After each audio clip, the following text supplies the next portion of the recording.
अनुसार सत्य की चर्चा जब भी कही जाएगी, महाराजा हरिश्चंद्र का नाम जरूर लिया जाएगा। हरिश्चंद्र इक्ष्वाकु वंश के प्रसिद्ध राजा थे। कहा जाता है कि सपने में भी वे जो बात कह देते थे उसका पालन निश्चित रूप से करते थे। इनके राज्य में सर्वत्र सुख और शांति थी। इनकी पत्नी का नाम तारामती तथा पुत्र का नाम रोहिताश्व था। तारामती को कुछ लोग शैव्या भी कहते थे। महर्षि विश्वामित्र ने हरिश्चंद्र के सत्य की परीक्षा लेने का निश्चय किया। रात्रि में महाराजा हरिश्चंद्र ने स्वप्न देखा कि कोई तेजस्वी ब्राह्मण राजभवन में आया है। उन्हें बड़े आदर से बैठाया गया तथा उनका यथेष्ट आदर सत्कार किया गया। महाराजा हरिश्चंद्र ने स्वप्न में ही इस ब्राह्मण को अपना राज्य दान में दे दिया। जगने पर महाराज इस स्वप्न को भूल गए। दूसरे दिन महर्षि विश्वामित्र इनके दरबार में आए। उन्होंने महाराज को स्वप्न में दिए गए दान की याद दिलाई। ध्यान करने पर महाराज को स्वप्न की सारी बातें याद आ गई और उन्होंने इस बात को स्वीकार कर लिया। ध्यान देने पर उन्होंने पहचान की स्वप्न में जिस ब्राह्मण को उन्होंने राज्य दान किया था वे महर्षि विश्वामित्र ही थे। विश्वामित्र ने राजा से दक्षिणा मांगी, क्योंकि यह धार्मिक परंपरा है कि दान के बाद दक्षिणा दी जाती है। राजा ने मंत्री से दक्षिणा देने हेतु राजकोष से मुद्रा लाने को कहा। विश्वामित्र बिगड़ गए। उन्होंने कहा, जब सारा राज्य तुमने दान में दे दिया है तब राजकोष तुम्हारा कैसे रहा? ये तो हमारा हो गया। उसमें से दक्षिणा देने का अधिकार तुम्हें कहाँ रहा? महाराजा हरिश्चंद्र सोचने लगे। विश्वामित्र की बात में सच्चाई थी, किंतु उन्हें दक्षिणा देना भी आवश्यक था। वे ये सोच ही रहे थे कि विश्वामित्र बोल पड़े, तुम हमारा समय व्यर्थ ही नष्ट कर रहे हो। तुम्हें यदि दक्षिणा नहीं देनी है तो साफ साफ कह दो, मैं दक्षिणा नहीं दे सकता। दान देकर दक्षिणा देने में आनाकानी करते हो, मैं तुम्हें शाप दे दूंगा। हरिश्चंद्र विश्वामित्र की बातें सुनकर दुखी हो गए। वे अधर्म से डरते थे। वे बोले, भगवान, मैं ऐसा कैसे कर सकता हूँ? आप जैसे महर्षि को दान देकर दक्षिणा कैसे रोकी जा सकती है? राजमहल कोष सब आपका हो गया। आप मुझे थोड़ा समय दीजिए ताकि मैं आपकी दक्षिणा का प्रबंध कर सकूं। विश्वामित्र ने समय तो दे दिया, किंतु चेतावनी भी दी कि यदि समय पर दक्षिणा न मिली तो वे शाप देकर भस्म कर देंगे। राजा को भस्म होने का भय तो नहीं था, किंतु समय से दक्षिणा न चुका पाने पर अपने अपयश का भय अवश्य था। उनके पास अब एकमात्र उपाय था कि वे स्वयं को बेचकर दक्षिणा चुका दे।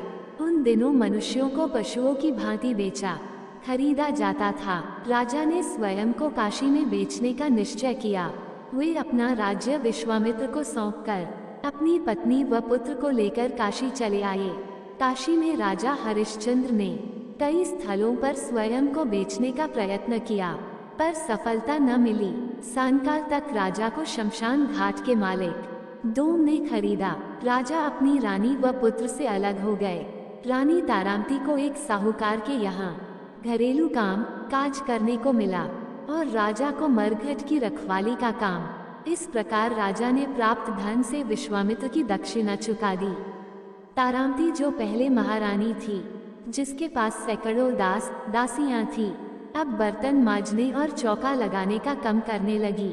स्वर्ण सिंहासन पर बैठने वाले राजा हरिश्चंद्र शमशान पर पहरा देने लगे। जो लोग शव जलाने मरघट पर आते थे उनसे कर वसूलने का कार्य राजा को दिया गया। अपने मालिक की डांट फटकार सहते हुए भी नियम व ईमानदारी से अपना कार्य करते रहे। उन्होंने अपने कार्य में कभी भी कोई त्रुटि नहीं होने दी। इधर रानी के साथ एक हृदय विदारक घटना घटी। उनके साथ पुत्र रोहिताश्व भी रहता था। एक दिन खेलते खेलते उसे सांप ने डंस लिया। उसकी मृत्यु हो गई। वो ये भी नहीं जानती थी कि उसके पति कहाँ रहते हैं। पहले से ही विपत्ति झेलती हुई तारामती पर यह दैख वज्र की भांति आ गिरा। उनके पास कफन तक के लिए पैसे नहीं थे। वो रोती बिलखती किसी प्रकार अपने पुत्र के शव को गोद में उठाकर अंतिम संस्कार के लिए शमशान ले गई।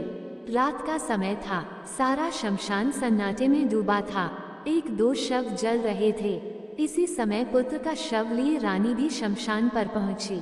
हरिश्चंद्र ने तारामती से शमशान का कर मांगा। उनके अनुनय विनय करने पर तथा उनकी बातों से वे रानी तथा अपने पुत्र को पहचान गए, किंतु उन्होंने नियमों में ढील नहीं दी। उन्होंने अपने मालिक की आज्ञा के विरुद्ध कुछ भी नहीं किया। उन्होंने तारामती से कहा, शमशान का कर तो तुम्हें देना ही होगा, उससे कोई मुक्त नहीं हो सकता। अगर मैं किसी को छोड़ दूं, तो यह अपने मालिक के प्रति विश्वासघात होगा।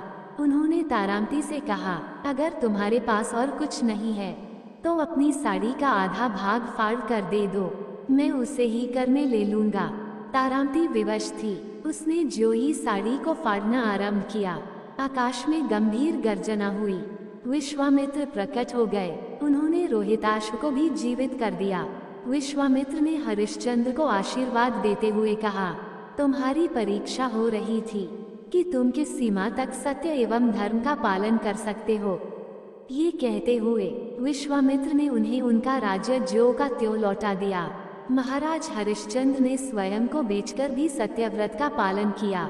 ये सत्य एवं धर्म के पालन का एक बेमिसाल उदाहरण है।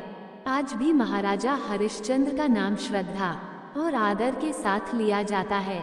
यदि आपको यह वीडियो पसंद आया तो प्लीज़ वीडियो को लाइक करें, शेयर करें और हमारे चैनल को सब्सक्राइब